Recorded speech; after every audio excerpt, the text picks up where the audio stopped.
ఈరోజు మనం చెప్పుకోబోయే కథ స్వయంవరం. మాళవ దేశాన్ని పాలించే మాధవవర్మ వృద్ధుడైపోవడంతో తన తదనంతరం రాజ్యపాలన ఎవరైనా పరాయివాడి హస్తగతం అవుతుందేమో అన్న బెంగ పట్టుకున్నది.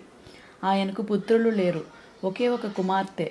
ఆమె పేరు రత్నమాల. రత్నమాల గొప్ప అందగత్తె, తెలివితేటలు కలది. కానీ ఆమెకు రాజ్యాన్ని పాలించే శక్తి సామర్థ్యాలు కానీ దక్షత కానీ లేవు.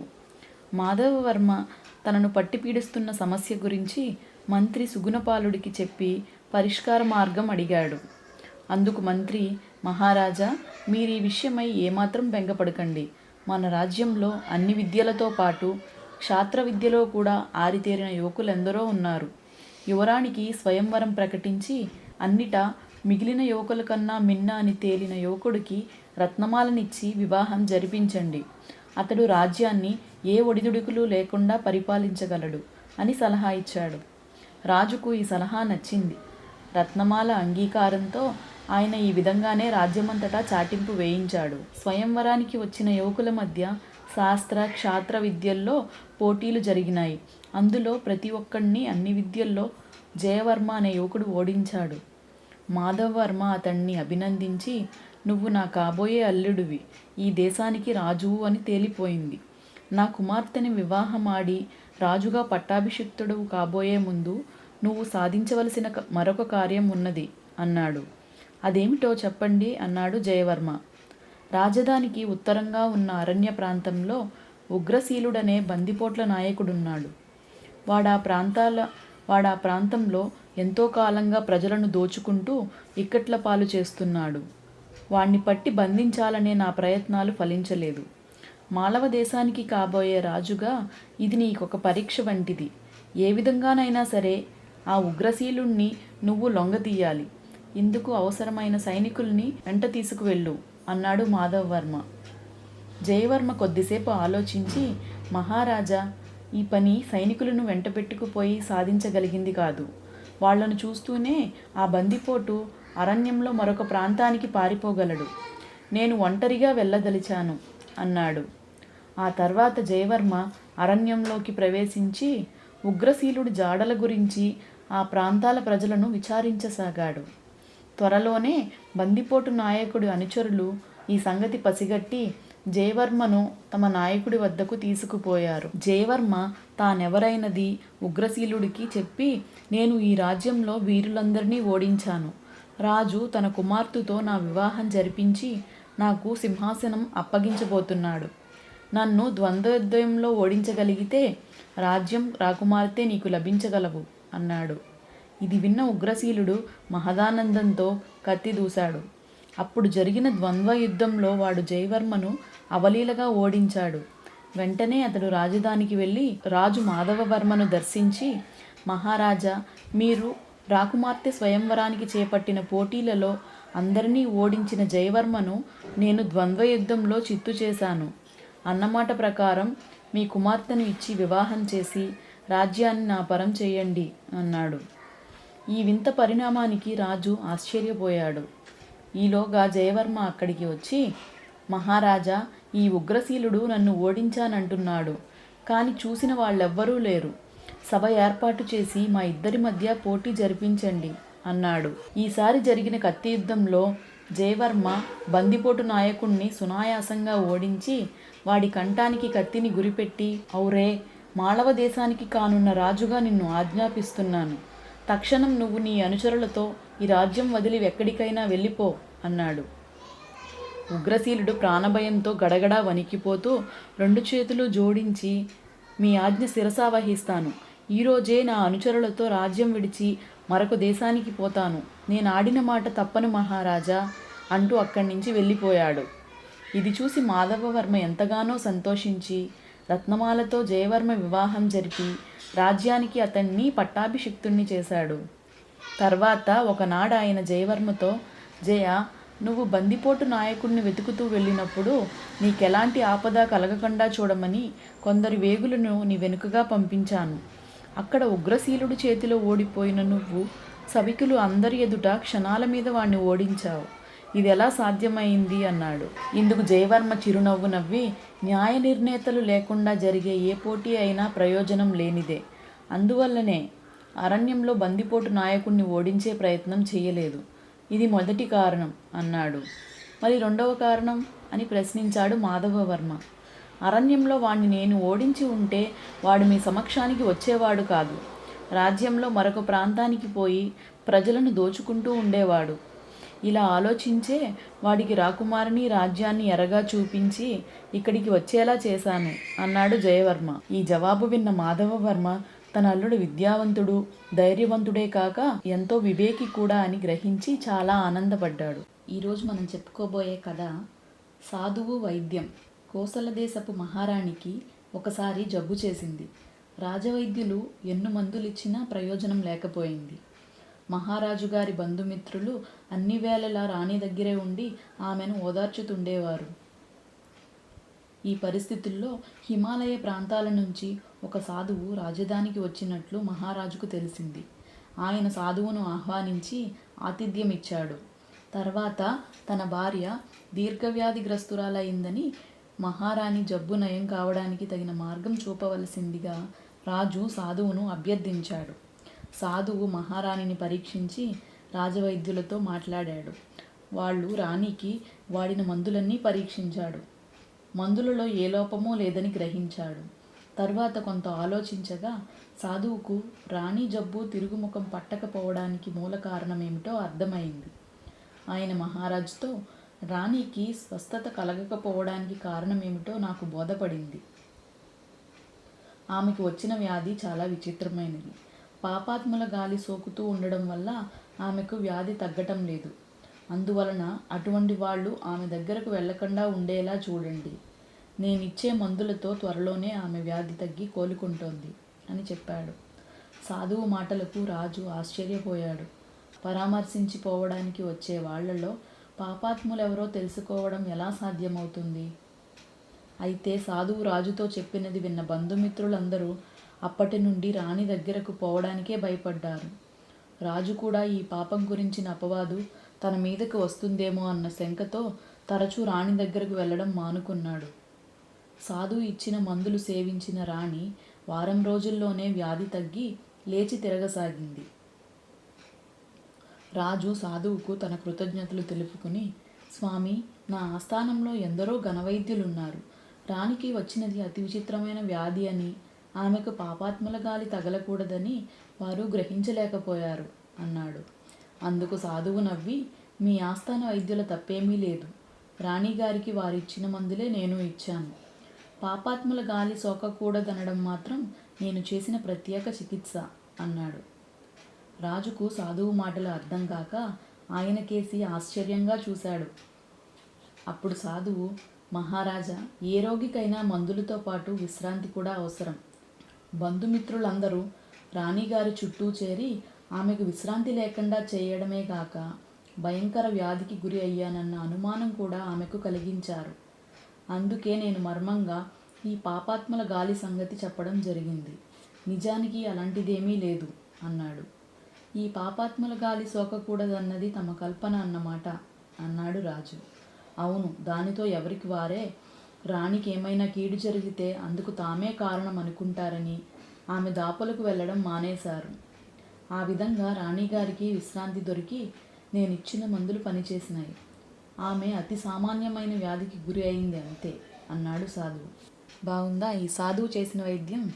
ఈరోజు మనం చెప్పుకోబోయే కథ ఇంటింటికో పువ్వు. ఆ రోజు స్కూల్కి సెలవు.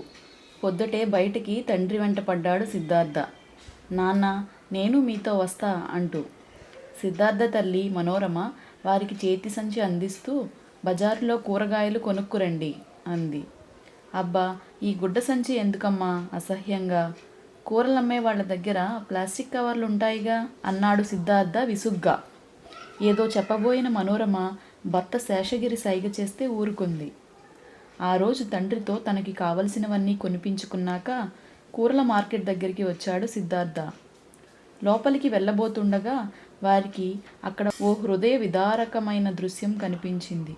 అక్కడే ఉన్న చెత్తకుండీ పక్కనే పొట్ట బాగా ఉబ్బిపోయి ఉన్న ఓ ఆవు నేల మీద పడి దొర్లుతూ నరకయాతన అనుభవిస్తోంది. నాన్న, ఆవుకి ఏమైంది అలా దొర్లుతోంది? సిద్ధార్థ మనసు నీరైపోతోంది ఆ ఆవును చూస్తుంటే. ఇదంతా మన మనుషులు చేసిన పాపమే సిద్ధు అన్నాడు నాన్న. మీరు చెప్పేది నాకు అర్థం కావటం లేదు నాన్న. ఆయన నిట్టూర్చారు. పట్నాల్లో పశువులకు గడ్డి ఎక్కడ దొరుకుతోంది?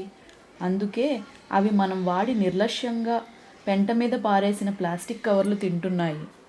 ప్లాస్టిక్ కవర్లు తింటే ఇలా దొర్లుతాయా? అవును, ఒక ఆవు కనీసం 20 కిలోల పదార్థాలను కడుపులో దాచుకోగలదు. ప్లాస్టిక్ వల్ల వాటి కడుపులో విషవాయువులు పుట్టి అవి కడుపు నొప్పుతో భరించలేని బాధతో అల్లాడిపోతూ చచ్చిపోతాయి. తండ్రి మాటకు సిద్ధార్థకు దుఃఖం పొంగుకొచ్చింది. వాడికి ఆవులంటే చాలా ఇష్టం. అమ్మమ్మగారి ఊరు వెళ్ళినప్పుడు కూడా ఎప్పుడూ పశువుల కొట్టాం దగ్గరే ఉండి ఆవు గంగడోలు నిమురుతాడు. పెయ్యతో పాటు తను పోటీగా గంతులేసి దానిని ఉరకలెత్తిస్తాడు. ఆవు తన తువ్వాయికి పాలు ఇస్తుంటే మైమర్చిపోయి చూస్తుంటాడు. అమ్మమ్మ గట్టిగా పిలిస్తే తప్ప భోజనానికి కూడా లేవడు. అలాంటిది తనకెంతో ఇష్టమైన గోమాత ఇలా నొడి రోడ్డు మీద మరణయాతన పడుతుంటే ఎలా తట్టుకోగలడు? అంటే ఆవు ఇప్పుడు చచ్చిపోతుందా నాన్న? బేలగా అడిగాడు తండ్రిని. అంతే నాన్న, తప్పదు. ఇవాళ ఆవు, రేపు మనం. ఎవరికైనా జరిగేది అదే. మనం కూడానా? హడిలిపోయాడు సిద్ధార్థ. అవునరా, క్యారీ బ్యాగ్లలో వేసిన పదార్థాలు తింటుండబట్టే ప్లాస్టిక్లోని రసాయనాలు ఆహారంలో కలిసిపోయి మనుషుల ఆరోగ్యం కూడా క్రమేపీ పాడైపోతోంది. ఈ కాలంలో అన్నీ అంతుపట్టని రోగాలే. ఈ ప్లాస్టిక్ వల్ల అంత నష్టమా నాన్న? అవును సిద్ధు, ఈ ప్లాస్టిక్ నీటిలో కరగదు, భూమిలో కలవదు. అవి వేసిన చోట మొక్కలు మొలకెత్తవు. భూసారం దెబ్బతింటోంది. పశువులతో పాటు మన దౌర్భాగ్యానికి మనమే కారణమవుతున్నాం. తండ్రి మాటలకు చలించిపోయాడు సిద్ధార్థ. నాన్న, ఇవాళ మనం కూరలు కొనొద్దు, వెనక్కి వెళ్ళిపోదాం. సిద్ధు కంఠంలో దృఢ నిశ్చయం. ఎందుకని సిద్ధు? ఆశ్చర్యంగా అడిగాడు శేషగిరి. ఈ రోజు నుంచి నేను ప్లాస్టిక్ వాడను నాన్న. ఇప్పుడు మనం కూరలు కొన్నామంటే వాళ్ళిచ్చిన ప్లాస్టిక్ సంచుల్లోనే వేసుకోవాలి. రేపు అమ్మ కుట్టిన గుడ్డ సంచి తెచ్చుకుని అందులో కూరలు తీసుకెళ్దాం. రేపటి నుంచి నేను నా పుస్తకాల సంచి మొదలుకొని లంచ్ బాక్స్ వరకు సరే అన్ని మామూలు సంచులే వాడతాను. నా వల్ల ఏ మూగజీవికి నష్టం కలగడం భరించలేను నేను. నేనే కాదు, ఇక మీదట నా స్నేహితులు కూడా ప్లాస్టిక్ వాడకుండా చూసే బాధ్యత నాదే నాన్న. ఇవాళ నాకెంతో సంతోషంగా ఉందిరా సిద్ధు. ఇంటింటికో పువ్వు ఈశ్వరునికో మాల అయినట్టు నీలాంటి కుర్రాళ్ళు నడుం బిగిస్తే మూగజీవులతో పాటు పర్యావరణాన్ని, మనల్ని మనం కాపాడుకోవడం చిటికెలో పని. నా స్కూటర్ డిక్కీలో ఇంకో జనపనార సంచి ఉందిలే, పోయి తీసుకురా, కూరలు కొనుక్కునే వెళ్దాం అన్నాడు శేషగిరి. సిద్ధుతో పాటు మనం కూడా ప్లాస్టిక్ సంచులు వాడడం మానేద్దాం. మీరేమంటారు? హరిదాసు బుద్ధి. సీతాపురం గ్రామంలో కామాక్షయ్య అనే ఒక హరిదాసు ఉండేవాడు. ఆయన చెప్పే కథలకు శ్రీహరి, గణపతి, చంద్రం అనేవాళ్ళు పక్క వాయిద్యాలతో, వంతపాటతో బాగా రక్తి కట్టిస్తూ ఉండేవాళ్ళు. కామాక్షయ్య కథ చెప్పేందుకు 116 తీసుకునేవాడు. ఆ పైన వినేవాళ్లలో కొందరు ఆయన చెప్పిన హరికథకు సంతోషించి కొంత డబ్బు ఇస్తుండేవాళ్ళు. కథ పూర్తవగానే హారతపళ్ళెంలో వేసిన డబ్బు కూడా కామాక్షయ్యే తీసుకునేవాడు. అయితే ఆ విధంగా వచ్చిన మొత్తం డబ్బులో బహు తక్కువ డబ్బును శ్రీహరికి, గణపతికి, చంద్రానికి ఇస్తుండేవాడు. వాళ్లకు ఆ డబ్బు తీసుకోవడం అసంతృప్తికరంగా ఉన్నప్పటికీ హరిదాసుకు కోపం వస్తుందేమోనని మారు మాట్లాడేవాళ్ళు కాదు. ఒకసారి ఆ ముగ్గురు కామాక్షయ్య లేని సమయంలో ఆయన ఇంటికి వెళ్ళి హరిదాసు భార్య అచ్యుతాంబతో ఎంతో దీనంగా, అమ్మా, హరిదాసు గారిని అందరూ చాలా గొప్పగా మెచ్చుకుంటే ఆయన ఆ ఘనత కథ చెప్పే తన ఒక్కడిదే కాదని, అందులో మా ముగ్గురికి పాలు ఉన్నదని నలుగురితో అనడమే కానీ వసూలైన డబ్బులో కొద్దిగా మాత్రమే మాకు ఇస్తున్నాడు. కుటుంబీకులమైన మాకు అనునిత్యం ఎన్నో సాధక బాధకాలుంటవి అన్నారు. హరిదాసు భార్య అంతా విని వాళ్లతో, మీరు చెప్పకుండానే హరిదాసు గారు మీతో ఎలా ప్రవర్తిస్తున్నది నేను గమనిస్తూనే ఉన్నాను. ఆయనకు నచ్చని మాట ఏదైనా చెబితే తీవ్రంగా కోపగించుకుంటాడు అన్నది. అమ్మ, ఆ సంగతి మేము ఎరిగినదే. ఎంతో కాలంగా వారినే నమ్ముకుని వారి వెంట తిరుగుతూ సేవ చేస్తున్నాం. ఇప్పుడు ఈ వయసులో ఈ వృత్తిని మాని ఏ కాయ కష్టమో చేసుకుని బతకలేం కదా అన్నారు శ్రీహరి, గణపతి, చంద్రం. హరిదాసు భార్య కొంచెంసేపు ఆలోచించి, సరే, వీలు పడినప్పుడు నేను వారితో మిమ్మల్ని గురించి చెబుతాను. ఊరికే మనసును కలత పెట్టుకోకండి అన్నది. ఆ రోజు హరిదాసు ఇంటికి రాగానే అచ్యుతాంబ ఆయనతో వాయిద్యగాళ్ల గురించి చెప్పి, మీరు చెప్పే కథలు రెత్తి కట్టడానికి వాళ్ళ సాయం చాలా ఉన్నదని అందరితో చెబుతుంటారు. మరి మీకు వచ్చే డబ్బులో వాళ్లకు న్యాయమైన భాగం ఇవ్వచ్చు కదా అన్నది.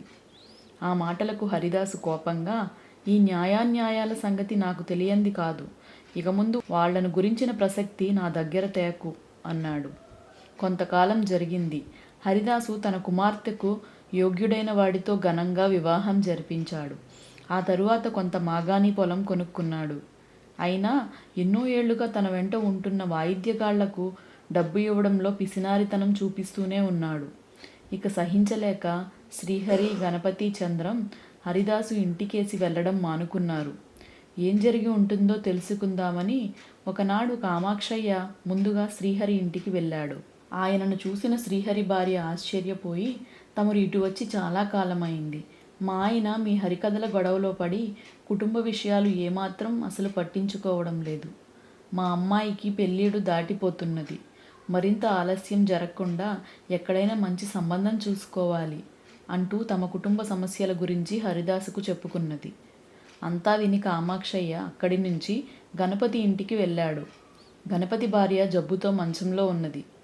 గణపతి 15 ఏళ్ల కొడుకు ఆయనతో, మా నాన్న అశ్రద్ధ వల్ల మా అమ్మకు జబ్బు నయం కాకుండా ఉన్నది. మంచి వైద్యుడి చేత వైద్యం చేయించడానికి మా దగ్గర డబ్బు లేదు. పోరగా ఎవరి దగ్గరైనా అప్పు దొరికితే తెస్తానంటూ ఇప్పుడే మా నాన్న గ్రామంలోకి వెళ్ళాడు అన్నాడు. కామాక్షయ్య మంచంలో ఉన్న గణపతి భార్యను పలుకరించి జబ్బేమిటో తెలుసుకుని అక్కడి నుంచి సరాసరి చంద్రం ఇంటికి వెళ్ళాడు. చంద్రం ఇంటి అరుగు మీద ఒక చాప వేసుకుని దిగులుగా కూర్చుని ఉన్నాడు. కామాక్షయ్య పలుకరించగానే, అయ్యా, నా అసమర్థత, అశ్రద్ధల కారణంగా ఇలా పేదరికం అనుభవిస్తున్నాను. కూటికి గుడ్డకు చాలని సంపాదనతో నా భార్య బిడ్డలకు సుఖమనేది లేకుండా చేశాను. ఇక నుంచి తమ వెంట తిరగలేను. పెద్దవాణ్ణైపోయాను. ఓపిక సన్నగిల్లింది అన్నాడు. అలాగా అంటూ కామాక్షయ్య చిన్నగా నవ్వి ఇంటికి పోయి వెంటనే వాళ్ళ ముగ్గురిని పిలిపించి ఊరి పెద్దల సమక్షంలో వాళ్ళు తనను గురించి ఏమనుకుంటున్నది నిర్భయంగా చెప్పమన్నాడు.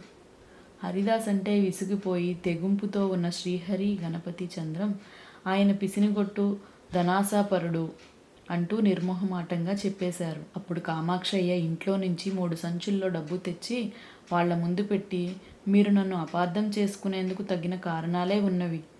కానీ నేను మీ మేలు కోసమే ఇవ్వదలిచిన డబ్బులో సగం మీకిస్తూ సగం నా దగ్గర దాచాను. మీలో నాకున్న నిగ్రహశక్తి లాంటిది లేదు. లోగడే ఈ డబ్బు ఇచ్చి ఉంటే దుబారాగా ఖర్చు చేసి వయసు మీరాక ఏ పని సక్రమంగా చెయ్యలేక అవస్థల పాలై ఉండేవారు అన్నాడు. అయ్యా, ఆ మాట నిజమే అన్నాడు శ్రీహరి. కామాక్షయ్య ముగ్గురికి డబ్బు సంచులిచ్చి, మీకు ఒక్కొక్కరికి 10,000 రూపాయలు ఇస్తున్నాను. చంద్రం అన్నట్టు అతడే కాదు, మనం నలుగురం పెద్దవాళ్ళమైపోయాం. లోగడలా ఇప్పుడు ఊళ్ళు తిరగలేం. ఇక నుంచి ఇళ్ల పట్టున ఉండి విశ్రాంతి తీసుకుందాం. నేనిచ్చిన డబ్బుతో మీ గృహ సమస్యలు తీరే అవకాశం ఉన్నది. ఒకవేళ అవసరం కలిగితే నా దగ్గరకు రండి. తప్పక చేతనైన సహాయం చేయగలను అని చెప్పాడు. శ్రీహరి, గణపతి, చంద్రం కృతజ్ఞతతో హరిదాసు పాదాలంటి నమస్కరించి, అయ్యా, మా వల్ల జరిగిన తప్పులేమైనా ఉంటే క్షమించండి అన్నారు. హరిదాసు ఏదో అనబోతున్నంతలో ఒక గ్రామ పెద్ద, ఇందులో ఒకరినొకరు క్షమించవలసిందేమీ లేదు. మీ మేలు కోరి కామాక్షయ్య గారు కొంతకాలం మీ దృష్టిలో పిసినారి అయ్యారు అన్నాడు. అందుకు హరిదాసుతో పాటు అక్కడ ఉన్న వాళ్ళందరూ పెద్దగా నవ్వారు. ఇప్పుడు అర్థమైందా మీకు హరిదాసు బుద్ధి ఏమిటో?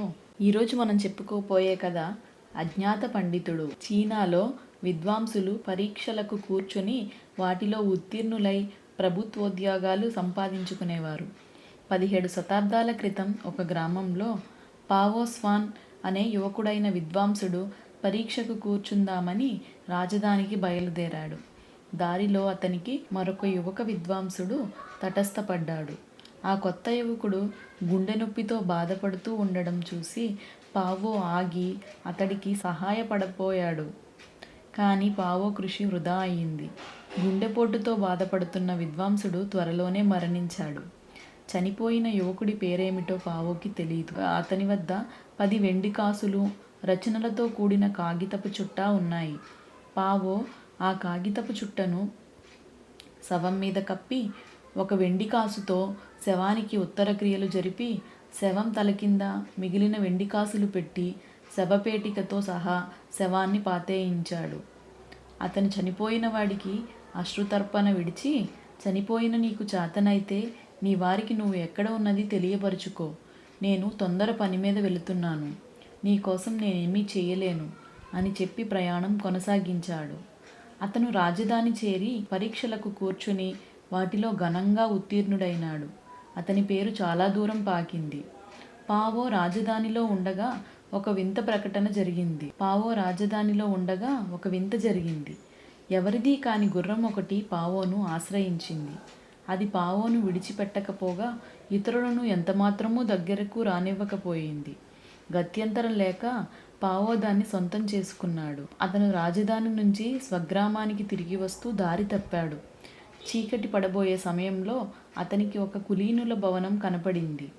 ఆ రాత్రికి ఆ ఇంట తాను తలదాచుకునేటందుకు అవకాశం దొరుకుతుందేమోనని తెలుసుకుందామని పావు తన పేరు గల కాగితాన్ని ఇంటి నౌకరికిచ్చి, అయ్యగారి దర్శనం కోరానని చెప్పు అన్నాడు.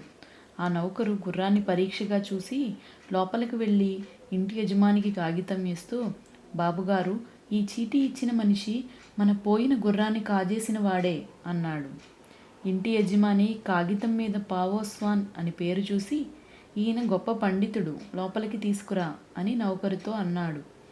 పావో లోపలికి వచ్చినాక ఆయన, కిందటేడు నేను పోగొట్టుకున్న గుర్రం మీకు ఎలా దొరికింది అని అడిగాడు. నేను రాజధానికి వెళ్ళేటప్పుడు దారిలో నాకొక విద్వాంసుడు తటస్థపడ్డాడు. అతను గుండె నొప్పితో మరణించాడు అంటూ పావో తన కథ అంతా గృహ యజమానికి వివరంగా చెప్పాడు. గృహ యజమాని, వాడు నా కొడుకే అయి ఉండాలి అన్నాడు. ఆయన మర్నాడు బయలుదేరి వెళ్ళి పాతిన చోట నుంచి శవపేటికను తవ్వి చూస్తే చనిపోయిన ఆయన కొడుకేనని తేలింది.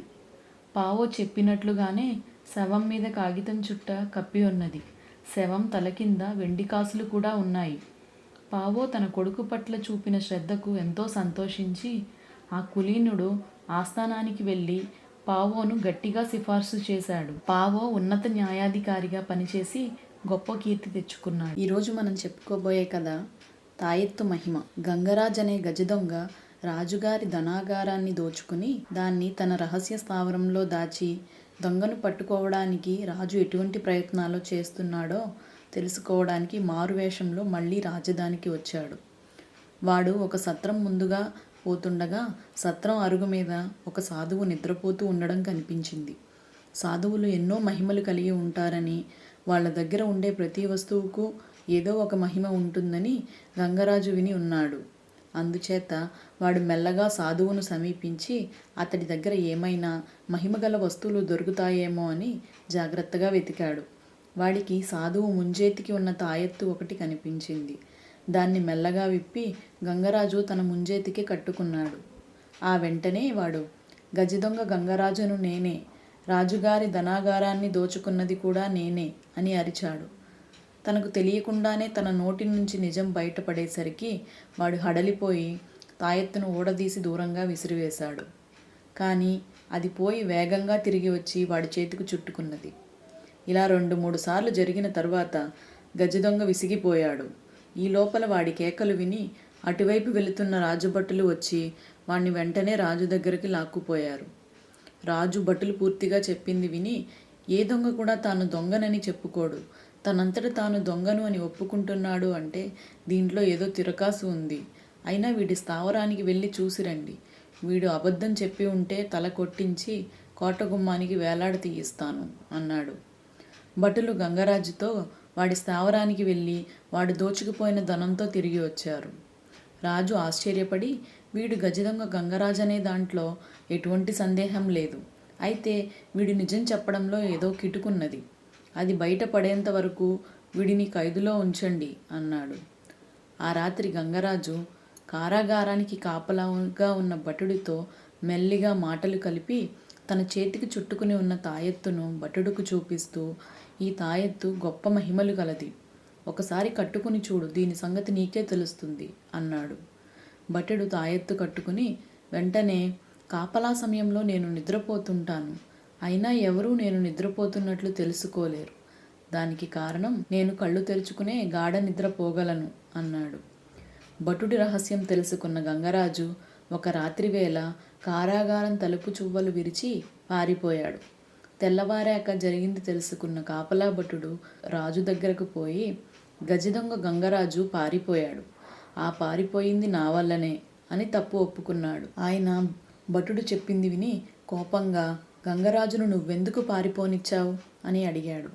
ప్రభు, వాడిచ్చిన తాయెత్తు వల్ల నా మనసులో ఉన్న రహస్యం వెంటనే బయట పెట్టేశాను అని భటుడు తన చేతికి ఉన్న తాయెత్తును ఊడదీసి రాజుకి ఇచ్చాడు. రాజు వెంటనే దాన్ని దూరంగా విసిరివేశాడు. అయితే తాయెత్తు వెంటనే తిరిగి వచ్చి రాజు చేతికి చుట్టుకున్నది. ఇంకొకరు తీసుకోనిదే అది వదలదని తెలుసుకున్న రాజు ఒకరోజు పాటు దాన్ని తన వద్దనే ఉంచుకుని తన మీద ప్రజలకు, ప్రభుత్వోద్యోగులకు ఎలాంటి అభిప్రాయం ఉన్నదో తెలుసుకోదలిచాడు. ఆ మర్నాడు ఆయన సభ చేసి సభికుల్లో ఒకణ్ణి పిలిచి వాడి చేతికి తాయెత్తు కట్టాడు. వెంటనే వాడు పెద్దగా గొంతెత్తి, ప్రజలపై అధిక పన్నుల భారం మోపకుండా పాలించగలిగిన నాడు నిన్ను మహారాజుగా గుర్తించగలం అన్నాడు. తర్వాత రాజు తాయెత్తును ఒక భటుడికి కట్టాడు. వాడు చాలీ చాలని వేతనం ఇచ్చి గొడ్డి చాకరీ చేయిస్తున్న ఈ రాజంటే పరమద్వేషం అన్నాడు. చివరకు సేనాపతి తాయెత్తు కట్టుకుని, విలాసవంతమైన రాజు జీవితం అంటే నాకెంతో ఇష్టం, ఏ సింహాసనమైనా అధిష్ఠించగలిగే అదృష్టం ఉంటే ఎంత బాగుంటుంది అన్నాడు. ఈ సంఘటనతో రాజుకు మనసు చెడి ఆ రాత్రి నిద్ర పట్టలేదు. ప్రజాక్షేమం కోసం తానెన్నో మంచి పనులు చేస్తున్నప్పటికీ ఉద్యోగులకు, నమ్మకంగా మెలిగే సేనాపతికి కూడా ఏదో ఒక కారణంగా తనంటే ద్వేషమే. వీళ్ళనా తనింతకాలంగా నమ్ముతూ వస్తున్నది అని ఆయన రాత్రంతా బాధపడుతూ గడిపాడు. తెల్లవారగానే ఆయన మంత్రికి కబురు పంపి జరిగింది చెప్పి, నాకెందువల్లనూ రాజ్యపాలన పట్ల విరక్తి కలుగుతున్నది అన్నాడు. మంత్రి చిరునవ్వు నవ్వి, ప్రభు, దీనికంతకు ఆ తంపుల మారి తాయెత్తు కారణం. మీరు మనుషుల్లో మర్మం, ఒడ్డున ఉండి నీళ్ళలోతు తెలుసుకోవాలనుకోవడం పెద్ద పొరపాటు. ముందు మీరు ఆ తాయెత్తును వదిలించుకోండి, తర్వాత అన్నీ వాటంతటవే చక్కబడతాయి అన్నాడు. రాజుకు ఆ సలహా ఇచ్చి కొలువులో ఉన్న వాళ్ళొక్కొక్కరిని ఆ తాయెత్తు తీసుకోమని అడిగాడు. కానీ దాని సంగతి అప్పటికీ తెలిసి ఉండడం వల్ల ఎవరూ దాన్ని తీసుకుని తమ చేతికి కట్టుకోవడానికి సాహసించలేదు. రాజు విసిగిపోయి ఆ తాయెత్తును కట్టుకున్న వాళ్లకు పెద్ద బహుమానం ఇస్తానని నగరంలో చాటింపు వేయించాడు. అప్పటికీ ఎవరూ ముందుకు రాకపోయేసరికి రాజుకు తాయెత్తు ఒక పెద్ద సమస్య అయిపోయింది. ఎప్పుడూ రాజకార్యాల్లో మునిగి తేలుతుండే ఆయన నోట తాయెత్తు మహిమ వల్ల నిజం దాగడం లేదు. చివరకు రాజు మంత్రికి తన పరిస్థితి వివరించి, మీరే ఈ తాయెత్తు వదిలే మార్గం ఆలోచించాలి అని కోరాడు. మంత్రి అందుకు రాజు నుంచి 3 రోజులు గడువు తీసుకుని వెళ్ళిపోయాడు. 3వ రోజున మంత్రి ఒకడిని వెంట పెట్టుకుని రాజు దగ్గరికి వచ్చి, ప్రభు, తాయెత్తును కట్టుకోవడానికి ఇతను అంగీకరించాడు, చేతికి కట్టండి అన్నాడు. రాజు తాయెత్తును వాడి చేతికి కట్టి ఏం మాట్లాడతాడో అని ఎదురు చూశాడు. కానీ వాడెంతకూ మాట్లాడకపోయేసరికి ఆయన ఇస్తానని చాటింపు వేయించిన బహుమతిని వాడికిస్తూ, ఇంతవరకు తాయెత్తు కట్టుకోగానే నిజం మాట్లాడే వాళ్లను చూశాను, మీరెవరో మహానుభావుల్లా ఉన్నారు, అందువల్లనే ఈ తాయెత్తు మహిమ మిమ్మల్ని ఏమీ చేయలేకపోయింది అన్నాడు. అందుకు మంత్రి చిన్నగా నవ్వి, ప్రభు, ఇతనేం మహానుభావుడు కాదు, మూగవాడు, ఇతనికి తప్ప ఈ రాజ్యంలో తాయెత్తును కట్టుకునే ధైర్యం మరెవరికీ లేదు అన్నాడు. ఇదండి కథ. ఈరోజు మనం చెప్పుకోబోయే కథ 2 నగరాలు. ఒక ఓడ వ్యాపారి వద్ద వామాంగుడనే ఒక బానిస ఉండేవాడు. వామాంగుడు తన వ్యాపారంలో ఎంతో సహాయపడి లాభాలు సమకూర్చి పెట్టడం చేత యజమాని అతనికి స్వేచ్ఛ ఇస్తూ, నా ఓడల్లో ఒకటి తీసుకుని స్వతంత్రంగా వర్తకం సాగించి బాగుపడు అన్నాడు. వామాంగుడి తొలి వర్తక ప్రయాణం అచ్చి రాలేదు. సముద్ర మధ్యంలో తుఫాను వచ్చి సరుకులన్నిటితో సహా అతని ఓడ మునిగిపోయింది. నావికులంతా సముద్రం పాలయ్యారు. వామాంగుడు మాత్రం ఈదుకుంటూ వెళ్ళి ఒక తీరాన్ని చేరుకున్నాడు. అది ఒక చిన్న ద్వీపం.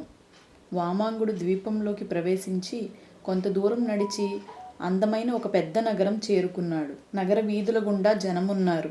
వారు తమ కోసమే గుంపులుగా కూడినట్టు వామాంగుడికి కనిపించింది.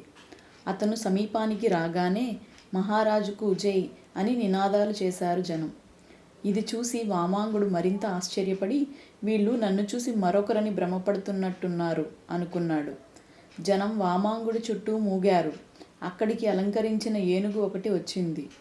జనం వామాంగుణ్ణి ఏనుగు అంబారీలో ఎక్కించి రాజమర్యాదలతో రాజభవనానికి తీసుకుపోయారు.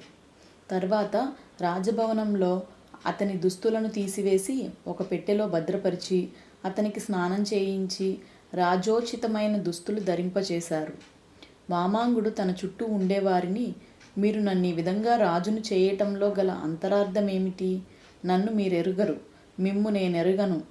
ప్రమాదవశాన సముద్రం మీద ఓ ఓడ మునిగి దైవికంగా ఇక్కడ వచ్చి పడ్డాను. అంతేగాని పని పెట్టుకుని ఈ దేశం వచ్చిన వాణ్ణి కాను అన్నాడు. అప్పుడు అక్కడి వారు అతనికి ఆ దేశం గురించి చెప్పారు. 22 ఏళ్ల క్రితం దాకా ఆ ద్వీపం మీద క్రమపరిపాలన అంటూ ఉండేది కాదు. జీవితం అరాచకంగా ఉండేది. ఆ సమయంలో ఆ ద్వీపానికి ఒక దేశ సంచారి వచ్చాడు. ఒక రాజు ఉండి శాసించినట్లయితే జీవితం క్రమబద్ధంగా అభివృద్ధి చెందుతుందని, రాజశాసనం ద్వారా పైకి వచ్చిన దేశాలెన్నో ఉన్నాయని, రాజు నిరంకుశుడై ప్రజలను పీడించకుండా ఉండాలంటే ఏడాది కాగానే ఉన్న రాజును తొలగించి కొత్త రాజును పెట్టుకోవచ్చునని, రాజు ప్రజలలో ఒక్కడిగా ఉండేదానికన్నా పైవాడైతే పరిపాలన నిష్పక్షపాతంగా ఉంటుందని ఆ దేశ సంచారి చెప్పాడు. అది మొదలు అక్కడి వాళ్ళు యాదృచ్ఛికంగా తమ ద్వీపానికి వచ్చేవాణ్ణి రాజుగా చేసుకుని అతన్ని పరిపాలించనిస్తున్నారు. ఏడాది పూర్తి కాగానే రాజును తొలగించి సమీపంలో ఉండే అరణ్యంలోకి పంపేసి కొత్తవాడి కోసం ఎదురుచూస్తారు. అరణ్యానికి పంపబడ్డవాడు ఎలా బతుకుతాడో ప్రజలకు ఏమాత్రం పట్టదు. ఈ విధంగా ఈ ద్వీపానికి ఇంతవరకు 22 రాజులయ్యారు. వామాంగుడు 23వ రాజు. వామాంగుడికి తనకు పట్టిన రాజయోగం గురించి సంతోషం కన్నా ఏడాది అయ్యాక పట్టబోయే అరణ్యవాసం గురించి శ్రద్ధ ఎక్కువ కలిగింది. అతను కొందరు భటులను వెంట పెట్టుకుని అరణ్యానికి పోగోరాడు. ఈ ద్వీపానికి దగ్గరలో మరొక ద్వీపం పైన ఆ అరణ్యం ఉన్నది. అక్కడికి పడవలో వెళ్ళాలి. వామాంగుడు భటులు వెంటరాగా పడవల్లో అరణ్యం చేరాడు. తర్వాత 4 రోజులు అక్కడే ఉండి అరణ్యాన్ని ఆమూలాగ్రం జాగ్రత్తగా పరిశీలించాడు. అందులో మనుషులు జీవించడం కష్టం. అయితే అక్కడ మంచి కలప, పంటలు పండించేందుకు కావలసినంత సారవంతమైన భూమి ఉన్నది. అడవి చెట్లన్నీ కొట్టించి అక్కడే మంచి నగరం నిర్మించవచ్చు.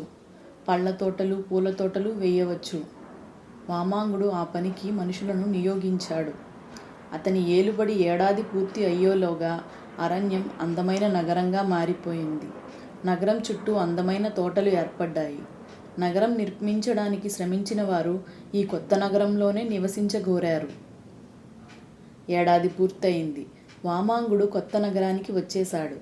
అతనితో పాటు అనేక మంది పౌరులు, పాత నగరం వారు కొత్త నగరానికి వలస వచ్చేశారు. ఇది జరిగాక పాత నగరం వారికి వామాంగుణ్ణి పోగొట్టుకోవడం ఇష్టం లేకపోయింది. అప్పటికప్పుడే వారొక సభ చేసి 2 నగరాలకు వామాంగుడే శాశ్వతంగా రాజుగా ఉండాలని తీర్మానించారు. ఈ విధంగా వామాంగుడు 2 నగరాలలో సంతోషంగా ఉన్నాడు. మీకు ఈ కథ నచ్చిందా? నచ్చినట్లయితే మీ ఫ్రెండ్స్, రిలేటివ్స్తో షేర్ చేయండి. మరిన్ని మంచి కథల కోసం మన ఛానల్ని సబ్స్క్రైబ్ చేసుకోండి. Thank you.